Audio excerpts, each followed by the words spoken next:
Real estate. Real estate has the lowest barrier to entry for any business or not employee, but any kind of thing that you want to do. And the problem with that, you might think, why? Because it's a low barrier to entry. You only need 3 classes and you need to pass a master exam by 60%, which allows people to come in and say, hey, I want to do real estate. I see the big fat checks that these people are making. I want to do it, which then leads into a trickling of the bottom 10% of every industry, military, banking, rocket science, marketing, or whatever. It doesn't really matter. And they say, I can do real estate too. So then they go and take the 3 classes, practice, principles, and some other elective. And then they take the exam and they take the test 2 or 3 times because they can't pass a 60% test. And then they get into real estate.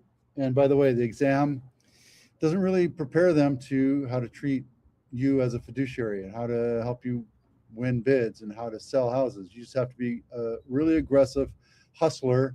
And sometimes the hustlers have commission breath and then they throw people under the bus just to get the commission. So yeah, there's too many people in real estate, way too many. And I've said this hundreds of times.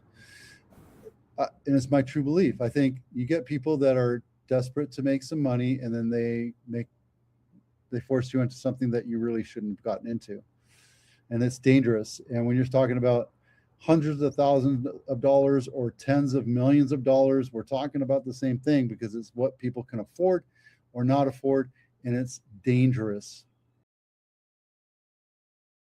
Foolhardy. And I think the real estate business should require the agents, to at least have a master's degree. Said my piece. Okay, enough of that.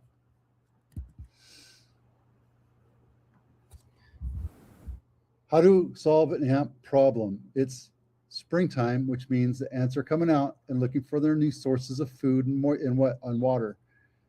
So just be on the lookout. And you have one way to fix this is, drum roll please, keeping your house clean, correctly wrapped, not leaving a mess in the sink, keeping your garbage outside in the backyard or the side yard so that that's where they go to the garbage can, not to your kitchen. It's going to happen. It happens to everybody. You can call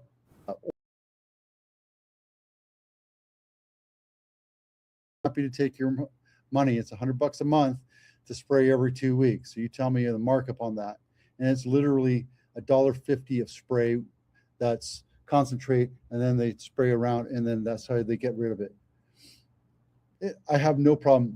I've had Pied Piper for 30 years. But there's other things you can do to keep your house clean, or keep your house rid of ants, and that's homemade ant bait. And I tell you, borax and a little bit of a solution, and you pour it down the ant holes, it will do wonders. Keep them around the little vents underneath your house, and they will not come into your house. If you see ants going into like a little mud tunnel, that's maybe not ants, it might be termites, but it's the same thing.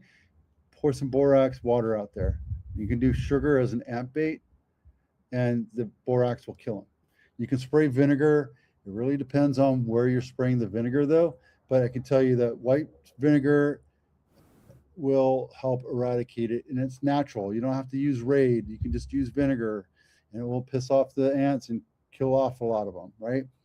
Keep the place clean. Absolutely. You should keep your place clean at all the time. And if you have ant problems, it's your problem. You can always blame your next door neighbors, especially if you're in a condo, apartment, or townhouse.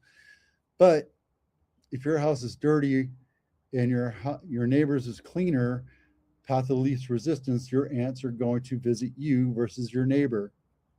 So I'm not saying you're filthy or dirty, just saying it's time to look at yourself. Peppermint and essential oils makes the house smell a little bit better, but if you see an entry point, just dab around there. That's a good way to do it. You can also do cinnamon. That's it's not as effective, but it does work. And if you do see it, get a bottle of spray, a spray bottle with strength, and just spray them down, and then they'll stop coming. And you got to find the entry point, but that's not the entry point into the kitchen. That's the problem. So if you can't do this, if you can't figure out how to get rid of these ants, call Orchid, call Pied Piper. I have no vague. I don't care who you call. They all use the same stuff. Okay. And the same thing with termites. It's termite season. You're going to see termite queens coming around, flying around. Time to start zipping and pouring some borax or vinegar or whatever and have them go somewhere else. Can't hurt. All right. Probate sales, same thing, right? Let's help you get your mom and your dad's house fixed up once they go into a retirement community or if they passed on. Condolences, but it is what it is. Where I just came back from Canada. My 94-year-old uncle passed away, and we're dealing with it every day. It's part of life, and it's sad, it sucks, but 94, you think he won. At least that's my opinion, right? He's left his wife, who's 90, and his son, who's my cousin, who's 6 weeks older than me, and they are all in the same boat. So we know how to do it. I've helped him go through the same process, putting them into an adult community as well, but they're in Canada.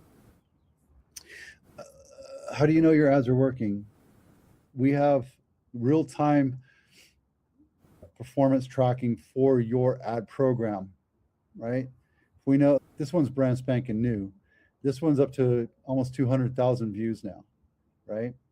But you get this as a client, as a home seller. I get to share this with you. And it's real time. I share it with you every week.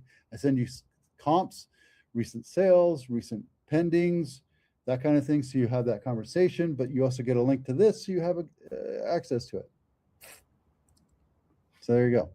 Nice to have, but if your house isn't selling and I'm doing all this other stuff to sell your house, it's because of price.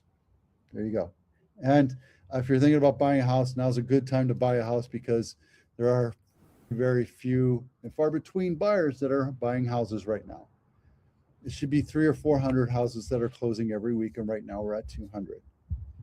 Okay, so there's less buyers out there. There's still buyers out there, and you will have to compete with the newer houses, but there's houses out there that have been on market for a while, and some might be desperate to sell it.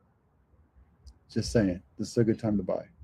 And then you can refinance in 6 months after rates come down, if they come down. Okay. Rates went up to 6.61 for a 30-year jumbo. That's holy crap. That's like holy crap, guys. What the hell's going on? But here's the thing. Remember, I tell you about this all the time. You can buy the points down. Look, 30-year fixed. You can get a 30-year fixed at 5.8. Let's change this down to purchase price is 2.4, 30-year. Say you have excellent credit, and you're at 95123. Right there, update lenders. You're still 5.75 with 0.9 of a point. So rates did go up, but you could still, maybe you put 2 points down. It's a lot of money, but you know what? You're saving money over time. Something to think about. What you get for $2 million in Santa Clara County. Houses that are right smack dab next to each other with a very expensive HOA. Let's take a look, $170 a month. That's not bad, but that's because it's brand new. Once they finish the sales, then it's going to be done. This is crazy. This is, let's see, this is 4-bedroom, 3.5 bath, 2,500 square feet. Same thing in Hayward is worth $1 million, right? Brand spanking. This is Communication Hill. I'm outside enjoying the heat. And this is what you get for $1 million. This is Rutland. It's right by Valley Fair in the Burbank district. Not right by it. Valley Fair is right here. It's across the freeway, but you can actually stumble home from Valley Fair or Santana Row into your nice little cottage, 2-bedroom, 1 bath 978 square feet that was built in 1938 for $1 million. You want to know? If you want to know more, let's take a look. And then this is all the same stuff. Nothing's changed since last week, but everything's nominal. We're doing really good, guys. The market's not a seller's market yet, not a buyer's market yet, but there are different houses that are out there sitting and that have been overpriced, and they just need to come to reality. All right, that's it for now. Have a great weekend. My open house link is down in my blog. You can get to the blog in my description down here below. That's it for now. We'll talk to you later. Thanks a lot. I'm Vito with Abitano. We'll see you out there.